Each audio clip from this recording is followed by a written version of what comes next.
अस्सलाम वालेकुम, my name is Abiya Rubani. Welcome to Pharma Whisper. आज जो हमारा टॉपिक है ना वो है इजी सिस्टम। ठीक है, ये बहुत ही इजी है पर ये इम्पोर्टेंट भी बहुत ज़्यादा है। एक होता है ना सिलेबस में कोई चीज़ लिखी हो तो आप लोग करते हैं, ये सिलेबस में भी नहीं लिखा हुआ बट ये आता है, easy and R S system. ठीक है, R S system already uploaded है, आप वहाँ से जाकर देख सकते हैं और मैं डिस्क्रिप्शन में लिंक दे दूँगी उस वीडियो का। ठीक है, हम टॉपिक पे आते हैं, स्टार्ट करते हैं। What is easy system? E stand for entgegen which means opposite.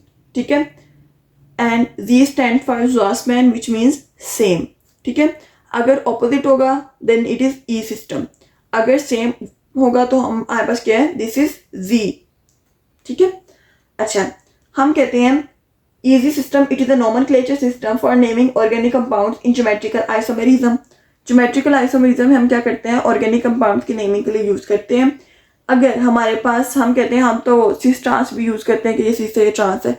अगर हमारे पास सिस ट्रांस नहीं होता, क्योंकि वो तब होगा ना जब हमारे पास ऑल्टरनेटिव ग्रुप्स अटैच होते हैं। ठीक है, लाइक यहाँ पे सेम हो या कोई डिफरेंट ग्रुप्स वगैरह के केस आता है, तब जाके हमारे पास सिस ट्रांस आइसोमर्स यूज होते हैं। बट अगर वहाँ पे ये केस ना हो, ये कंडीशन ना हो, तो हम क्या कहते हैं, हम एक और सिस्टम यूज करते हैं which is easy system for determining the arrangement of groups. ठीक है, अच्छा, हम देखते हैं व्हाट इज ई कन्फिग्रेशन और व्हाट इज जी कन्फिग्रेशन।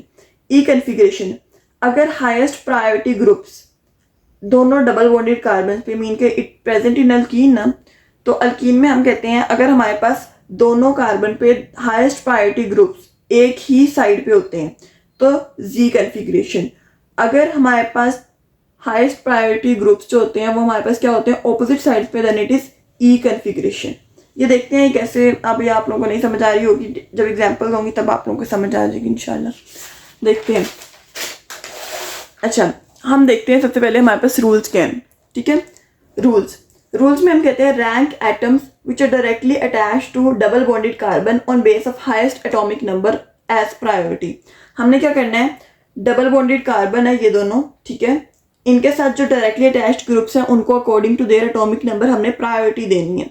ठीक है, अगर एटॉमिक नंबर उनका सेम है, पहले एटम का एक ही, मतलब ये जैसे इस कार्बन के साथ कार्बन अटैच है, उसके आगे फर्दर बॉन्डिंग है लाइक दिस वन, तो हम क्या करते हैं, तो हम कंपेयर करते हैं। ठीक है, then compare second third until a difference is found, तो हम फिर दूसरे को देखते हैं, फिर तीसरे को देखते हैं।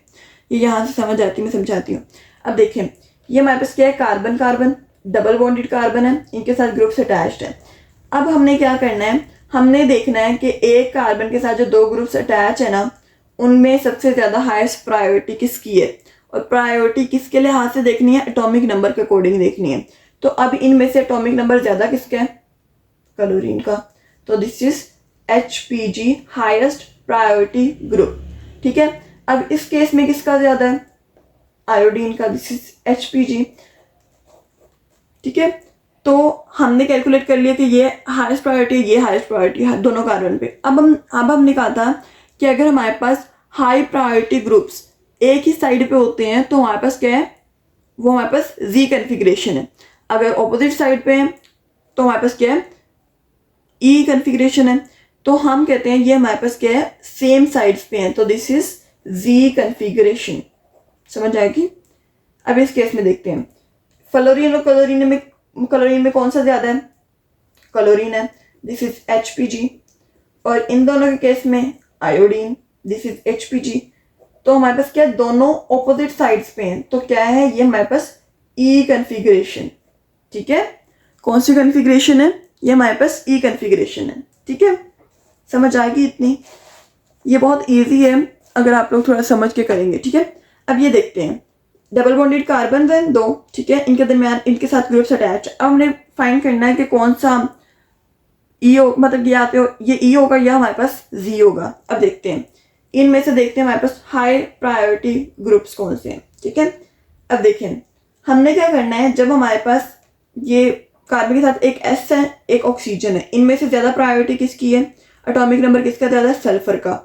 ठीक है, तो हमारा क्या है, हाइड्रोजन को इग्नोर करेंगे ना बिकॉज सेम है, तो हम कहते हैं सबसे ज्यादा ये क्या है, हमारे पास HPG है, मीन हाई प्रायोरिटी ग्रुप, एक का फाइंड हो गया। अब हम देखते हैं दूसरे पे, CH2ICHFCl, ठीक है।